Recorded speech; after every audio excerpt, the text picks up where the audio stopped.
बुखारी के अंदर एक हदीस है कि एक बंदा हुजूर को लाया मदीने शरीफ और उसने बैत की थी। जो बैत की थी ना हुजूर दी, चला गया।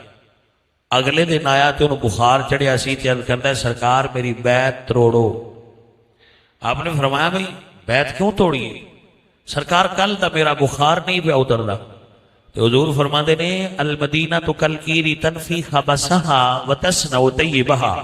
फरमाया मेरा मदीना इंजे जिमें भट्ठी होती है। मेरा शहर मदीना भट्ठी की तरह है। जिमें भट्ठी च लोहा डालिए ना तो लोहे दे मैल कुचैल कट दिए। जेड़ा बंदा मदीने आ जाए, मदीने च नफल पढ़ना सवाब है, कमाल है, कुरान पढ़ना कमाल है, दरूद शरीफ पढ़ना कमाल है। पर कोई साडे वर्गा कमला सिर्फ रोजे के बैठा रहे ना ते हवा लगती रहे ते मदीने दी हवा गुनाह मिटा देती है।